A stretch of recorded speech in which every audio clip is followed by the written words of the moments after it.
Hi and welcome to Knit with Hannah. Today we're going to be winding leftover yarn into balls using a portable ball winder.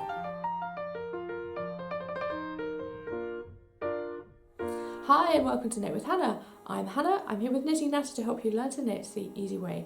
And we're talking leftovers today. If you have leftover yarn sitting there, you've used most of it, it's going to get all loose and tangled. So you need to just create a ball with it so that it can be stored easily and not get all unravelled and tangled up. So today I'm using a portable ball winder. I started using this, I got it for myself as an early Christmas present last year, and I found it so helpful. Before that I was using my thumb, I was using an old needle.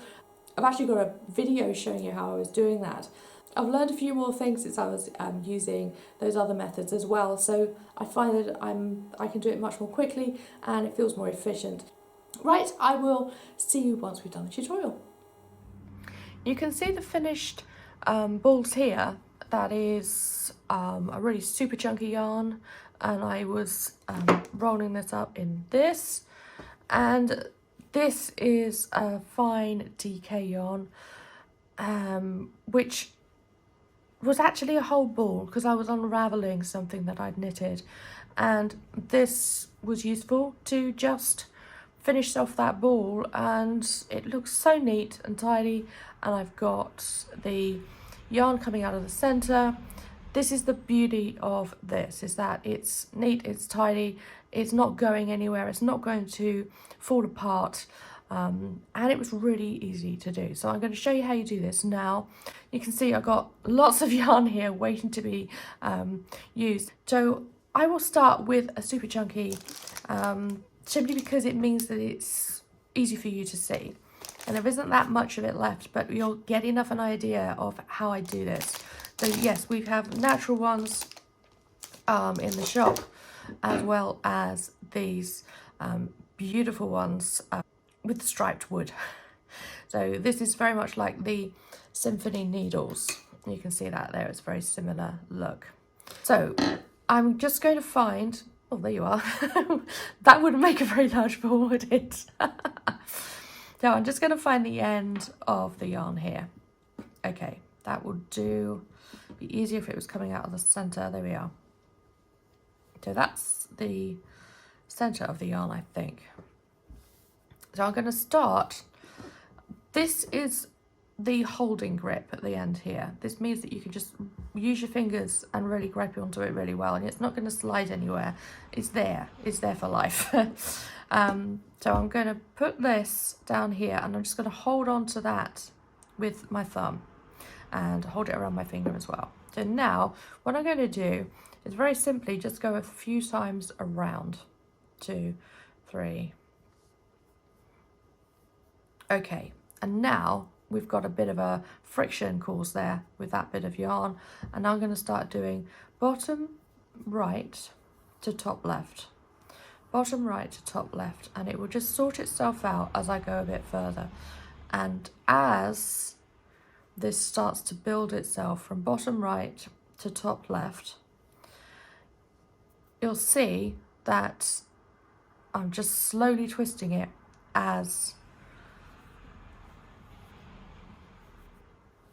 it grows. So I'm slowly twisting it more and more and more, and then when we've got a bit more on here, just a couple more wraps, what I'm going to do is just flatten it like that. So then you can see that this is looking more like that now, and looking more like the balls that you would get once they're if they're brand new in the shop. So they tend to look flatter, and that's what we're building here. We're building a flat ball. So I'm going to keep doing this, bottom right to top left, bottom right to top left, and you can see I'm going one step at a time, and it's just next to it, and it's slightly overlapping at the top here, and that's why you've got a bit more body at the top, because it has to go over itself at some point, and that's where it generally does it. Okay, and then again I'm just going to flatten it, take my hand off the yarn and just flatten the ball again. And then once it's built up a bit, you won't have to do that so much. Now as it's getting larger, I'm not putting the yarn right next to this ball winder anymore. I'm moving that yarn out so it's further away from the center. Otherwise, really will have the center being growing like that, and just the outside bit will take less of the yarn. So we'll have a yarn ball that looks really tall in the center, and then it will kind of wind down at the outside. But what we want is a more even looking ball. There, you can see that there. Okay, so I'm just going to keep going with this.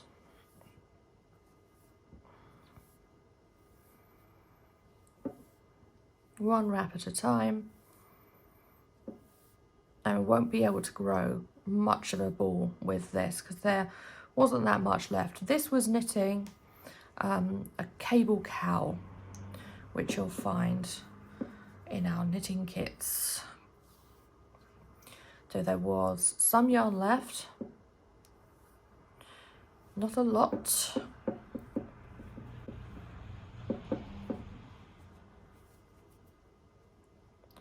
But there was definitely some. And this is sometimes what happens when you have a ball of yarn and it's finished and you leave it hanging around without doing this immediately you finish the knitting. I generally speaking would pick up the yarn winder and do this at the end of the knit so that it's just the next stage, especially once I've sewn up the seams or anything else that needs to happen. Then if it's not immediately, it will be within the next 24 hours so that the yarn doesn't get too twisted and caught up amongst itself. I've just been saving this to show you here on YouTube. And that was me just squashing it again. So it's nice and flat, but it's still holding itself in shape. There we go. We're almost done. And there you are. So that now is ready to come off of the ball winder. And these last bits here, I will just tuck into the top bit there. There you are. So that has now gone into the side there. And this is the central part of the ball. There you are. So you've got a center pull yarn and an absolutely beautiful little ball of yarn. And this, it's enough for a bobble, it's enough for a tassel. Great, so you can now wind your own ball of leftover yarn with the portable ball winder. And we do have these in the shop. We have them in natural and in earth, which is the one I was using, the multicoloured wood. They look like symphony needles that you get from Knit Pro. And these are actually Knit Pro ball winders. So whichever you prefer, then do go over to the shop and have a look at them. Like I said, the link to them is in the description below. Thank you so much for joining me this week. I will see you again soon. Do subscribe if you're not subscribed already and click the bell for notifications. I will be back with more tips and tricks and tutorials all about knitting in so many different variations you probably can't imagine. And yes, do go over and look at the channel if you're new here as well, and dig in and have a binge watch all of the videos that are there already. I think it must be about 200 videos there now. I've lost count. Great. I will see you again soon. Bye for now. Happy knitting.